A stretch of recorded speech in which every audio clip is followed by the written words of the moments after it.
तो 12th accountancy में हम क्या कर रहे थे, एनपीओ, नॉन प्रॉफिट ऑर्गेनाइजेशन के लिए जो हम अकाउंट्स बनाते हैं। तो उसमें देखो जो प्रॉफिट ऑर्गेनाइजेशंस होती हैं उनमें हम ट्रायल बैलेंस लेते हैं, ट्रायल बैलेंस से ट्रेडिंग अकाउंट से प्रॉफिट एंड लॉस अकाउंट होता है। देन हम बैलेंस शीट प्रिपेयर कर सकते हैं। लेकिन जब हमारे पास बात आती है एनपीओ की, तो एनपीओ के अंदर ट्रायल बैलेंस होता है लेकिन उसके बाद हमारा ट्रेडिंग अकाउंट नहीं बनता। तो एनपीओ में जब हम लास्ट में अकाउंटिंग करने बैठते हैं तो हमें बहुत ज़्यादा प्रॉब्लम आती है। प्रॉब्लम किस वजह से आती है कि हमारे पास रिसिप्ट्स एंड पेमेंट अकाउंट दे रखा होता है, रिसीट्स एंड पेमेंट अकाउंट दे रखा होता है, हमें इनकम और एक्सपेंडिचर अकाउंट प्रिपेयर करना होता है। मोस्ट ऑफ द क्वेश्चन में आपको क्या दे रखा होगा कि आपको रिसीट्स एंड पेमेंट अकाउंट तो बनाकर दे रखा होगा, आपको इनकम एंड एक्सपेंडिचर अकाउंट बनाना है। तो यहाँ से प्रॉब्लम क्या आती है कि जो हमारे रिसीट्स एंड पेमेंट होते हैं ये हमारे बनाए जाते हैं 1 ईयर के लिए। रिसीट्स एंड पेमेंट, मान लो आपको ट्रायल बैलेंस भी नहीं दे रखा, सीधा रिसीट्स एंड पेमेंट दे रखा है, तो ये आपका रिसीट्स एंड पेमेंट अकाउंट जो होता है ये 1 ईयर का होता है, मतलब हर साल हम बनाते हैं। 2000 मान लो हमने 9 में बनाया और 2009 में हमने जो भी रिसीट्स हैं वो रिकॉर्ड कर ली, जो भी पेमेंट है हमने वो रिकॉर्ड कर ली। रिसीट्स मतलब कैश में आपने कुछ भी रिसीव किया वो आ जाएगा, पेमेंट यानी अपने कैश में कुछ भी पेमेंट कर दी। एक बार सपोज़ कर लो कि आपने यहाँ पे पेमेंट की है, ठीक है, रिसीट्स आपको पता है यहाँ पर आएंगी, कैश अकाउंट की तरह होता है रिसीट्स एंड पेमेंट अकाउंट।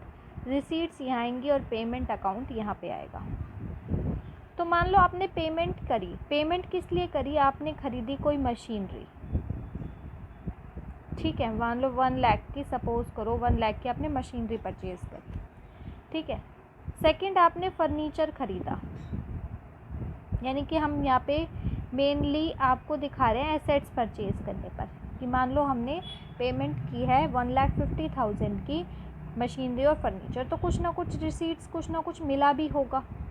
कितना अमाउंट मिला होगा, मान लो आपको 1,50,000 ही मिला, किसी भी चीज़ से आपको 1,50,000 मिला। अब कहोगे यहाँ पे सेल दिखा दे, तो एनपीओ में तो सेल होती नहीं, तो मान लो आपको सब्सक्रिप्शन के मिले, तो कुछ भी सपोज़ कर लो आपको सब्सक्रिप्शन के मिले, कोई भी आपको ग्रांट मिला, तो 1,50,000 का आपको मान लो सब्सक्रिप्शन मिला, ठीक है। तो अब ये तो है 2009 का। अब हम जाते हैं 2010 पे। 2010 पे भी रिसीट्स एंड पेमेंट अकाउंट बना होगा, receipts and payment account. Suppose यहाँ पर आपने प्लांट एंड मशीनरी ख़रीदा, सॉरी यहाँ पे आप मशीनरी या अब चलो उसके लिए देख लिया, कुछ भी आप काम करते हो उसके लिए चाहिए था आपको पर्सनल, उसके लिए एनजीओ के लिए। तो मान लो आपने यहाँ पे एनजीओ के लिए कोई ट्रक ख़रीदा, आपको ट्रक की भी ज़रूरत थी, तो आपने ट्रक ख़रीद लिया 1,50,000 का इस ईयर में, 2010 में, ठीक है। तो यहाँ पर अब आपने क्या करा, रिसीट्स आपको कुछ मिला, जैसे कि मान लो आपको ग्रांट में मिला या आपको सब्सक्रिप्शन मिली, ठीक है, तो आपको ये मिला 1 लाख का और ये मिला 50,000 का। 1,50,000 1,50,000 इक्वल हो गया, नहीं इक्वल आता तो आपको क्या करना है, बाय बैलेंस कैरी डाउन। अगर मान लो यहाँ पे आपका आता 1 लाख आपका 70,000, तो यहाँ पे आप करते बाय बैलेंस कैरी डाउन, कि मतलब कैश आपके पास रखा है 1,70,000 है, 1,50,000 यानी 20,000 का बैलेंस। इसी बैलेंस को आप इनकम एंड एक्सपेंडिचर में ब्रॉड डाउन करके लाते हैं। ये रिसीट्स एंड पेमेंट आपका आगे आएगा तो उसमें, तो ये आपने दिखा दिया। अब क्वेश्चन ये अराइज होता है कि अगर मैं 2009 का रिसीट्स एंड पेमेंट आपको नहीं दिखाऊं, सिर्फ 2010 का दिखाऊं, ठीक है, सिर्फ 2010 का, तो आप क्या सोचेंगे कि आपने क्या बिज़नेस में जो मशीनरी और फर्नीचर है, बिज़नेस यानी ऑर्गेनाइजेशन में जो मशीनरी और फर्नीचर आपने ख़रीदा अपने ऑर्गेनाइजेशन के लिए, क्या वो आपके बिज़नेस में है या नहीं है। The answer would be yes, कि आपके बिज़नेस में तो, आपके ऑर्गेनाइजेशन में तो है, 2009 के ऑर्गेनाइजेशन में तो है ही, आपने 2009 में परचेज़ किया था। तो आपके पास मशीनरी भी है, फर्नीचर भी है, साथ ही साथ ट्रक भी है, लेकिन आपके पास 2009 का शो नहीं कर रहा, तो आप क्या कहेंगे कि नहीं है? आप कहेंगे है। तो रिसीट्स एंड पेमेंट में ये दिक्कत आती है कि 1 ईयर का अगर आपको दे रखा हो तो यहाँ पर एडजस्टमेंट्स ज़्यादा होती हैं। सारी चीज़ें आपको एडजस्टमेंट में लिखी होगी कि जो ऑर्गेनाइजेशन है उसने 2009 में मशीनरी परचेज़ करी, जो ऑर्गेनाइजेशन है उसने 2009 में फ़र्नीचर ख़रीदा, इस पे इतना अमाउंट स्पेंड किया, सब्सक्रिप्शन का इतना पे किया। यानी कि यहाँ पर क्या होता है, पास्ट ईयर का भी एडजस्टमेंट दे रखा होता है और करेंट ईयर का भी एडजस्टमेंट दे रखा होता है। इसलिए यहाँ पर जो बैलेंस शीट बनती है एनपीओ में, दो ऑर्गेनाइजेशन, यहाँ पे जो हमारा ऑर्गेनाइजेशन दे रखा है एनपीओ, इसमें 2 तरीके की बैलेंस शीट बनती है। एक आपकी बनती है करंट ईयर की, जो कि आपको बनानी ही होती है करंट ईयर, इस ईयर की। एक आपकी बनती है प्रीवियस ईयर की, पिछले साल की। ठीक है, तो 2 तरीके की बैलेंस शीट बनानी पड़ती है। एक तो इस साल की, साथ ही साथ प्रीवियस ईयर में भी तो आपके एसेट्स हैं कुछ ना कुछ, तो वो प्रीवियस ईयर की बैलेंस शीट भी आपको प्रिपेयर करनी होती है। अब एनपीओ में बहुत सारी इनकम्स एंड एक्सपेंडिचर्स होते हैं, एक्सपेंसेस कह सकते हैं। बहुत सारे इनकम्स और एक्सपेंसेस होते हैं हमारे किसमें, एनपीओ में। एक्सपेंसेस के बारे में मैंने आपको बताया था कि सेम ही होते हैं नॉर्मल, जैसे कि दूसरे ऑर्गेनाइजेशन में होते हैं प्रॉफिट वाले में, ऐसे ही इसमें होते हैं। यहाँ पे इनकम को हमने डिस्कस किया था। अब यहाँ पे इसी को एक्सपेंड करके हम देखेंगे कि यहाँ पे एडजस्टमेंट में इनकम से रिलेटेड क्या क्या दिया जा सकता है। तो यहाँ पे जो आपके प्रॉफिट ऑर्गेनाइजेशन होते हैं उसमें तो बहुत सारी एडजस्टमेंट आती है, लेकिन हमारे एनपीओ में एडजस्टमेंट लिमिटेड ही होती है। क्या क्या एडजस्टमेंट्स हो सकती है, एक तो मेनली आउटस्टैंडिंग की दे रखी होती है, आउटस्टैंडिंग इनकम के बारे में दे रखा होगा। और आउटस्टैंडिंग इनकम भी कौन सी, करंट ईयर की, पास्ट ईयर की, कुछ ना कुछ इसी तरीके से दे रखा होगा। करंट ईयर की आउटस्टैंडिंग दे रखी होगी और प्रीवियस ईयर की दे रखी होगी। आउटस्टैंडिंग समझते हो? आउटस्टैंडिंग मतलब जो रहता है, पिछली इनकम रहती है, पिछला खर्चा कोई रहता है, पिछली आपकी इस ईयर की रहती है, तो ये सब आउटस्टैंडिंग दे रखा होगा। सेकंड जो आपको मेनली दे रखा होता है वो होता है एडवांस की एडजस्टमेंट। एडवांस में भी होगा या तो करंट का दे रखा होगा या फिर प्रीवियस ईयर का, कि आपने एडवांस में इनकम, इस ईयर की आपकी एडवांस आपने इनकम जो है वो ले रखी है, या इस ईयर आपने एडवांस खर्चे कर रखे हैं, या फिर पिछले साल के कुछ खर्चे हैं, पिछले साल की कुछ इनकम है, तो आउटस्टैंडिंग और एडवांस से रिलेटेड आपको एडजस्टमेंट्स इसके अंदर दे रखी होती है। अब यहाँ पे देखो, हम क्या ले लेंगे, कोई भी इनकम ले लेंगे, कोई भी इनकम, और इसका इफ़ेक्ट देखेंगे, पर्टिकुलर्स इनकम एंड एक्सपेंडिचर पे, या तो इनकम एंड एक्सपेंडिचर पे इफ़ेक्ट पड़ेगा या फिर इफ़ेक्ट पड़ेगा इनका बैलेंस शीट पर।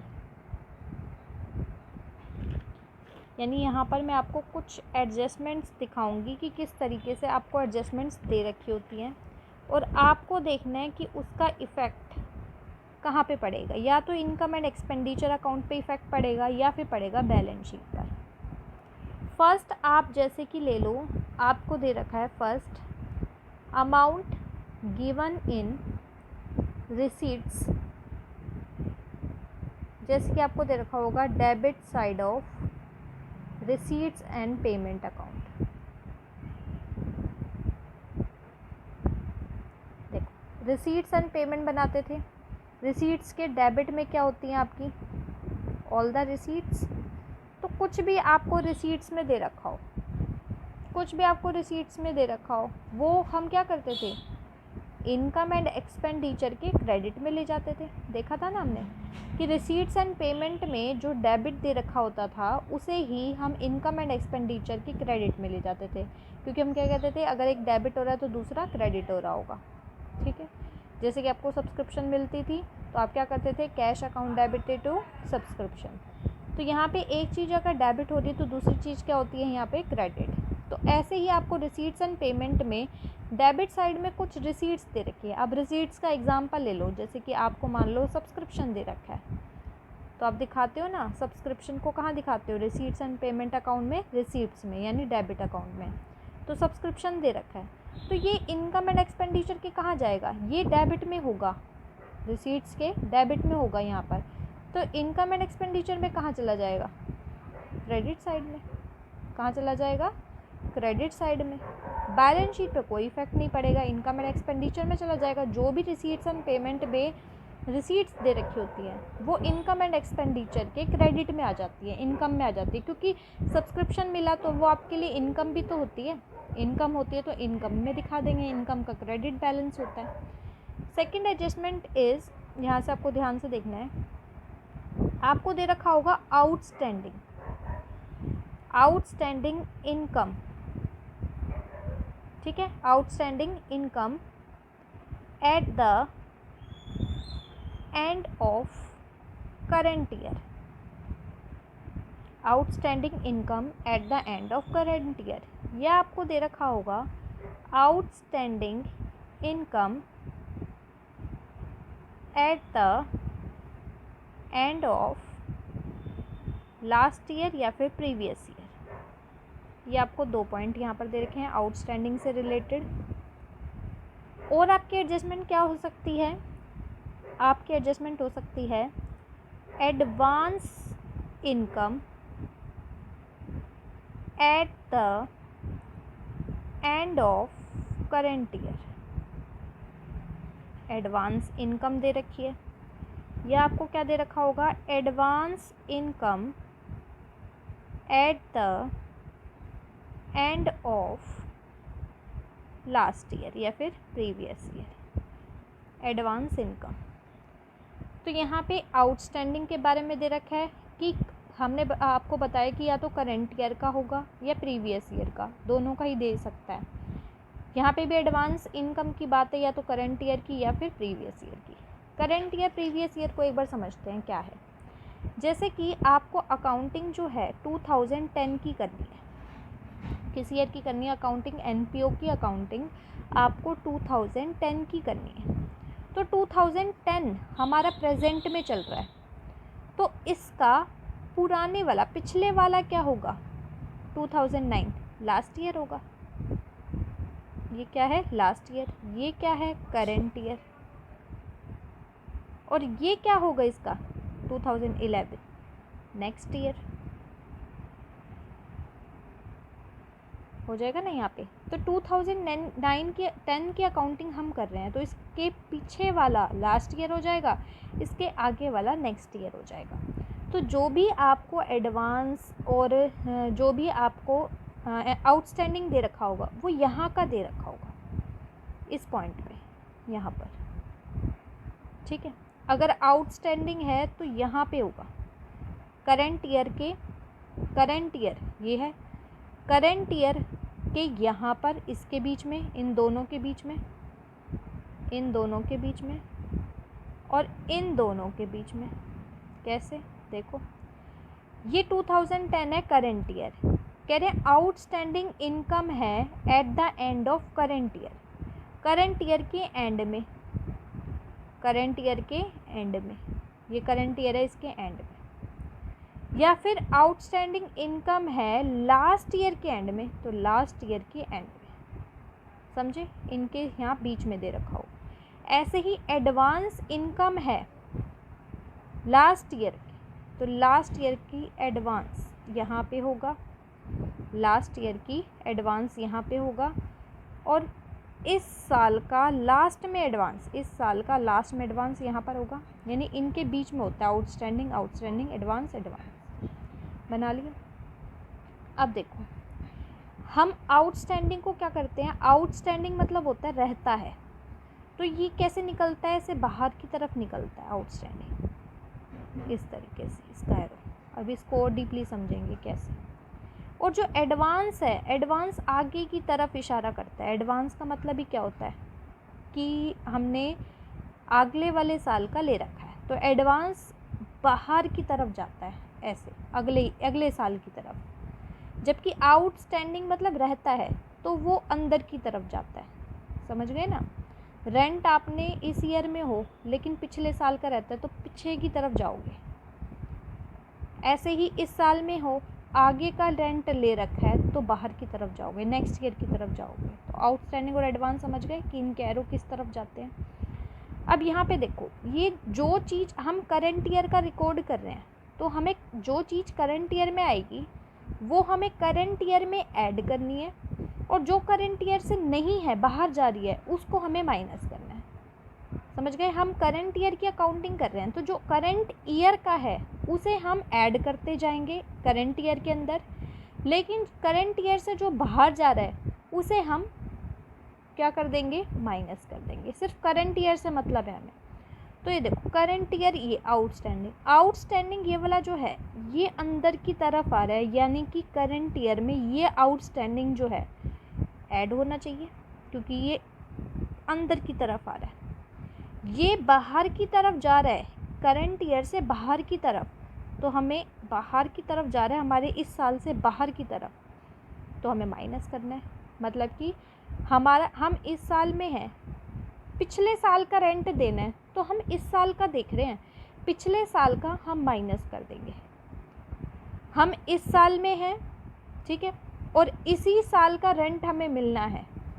हम कह रहे हैं 2011 का जो रेंट है वो हमारा रहता है, और 2010 की बात कर रहे हैं कि हम 2010 में हम 2011 का आउटस्टैंडिंग कैसे कह सकते हैं, नहीं कह सकते ना।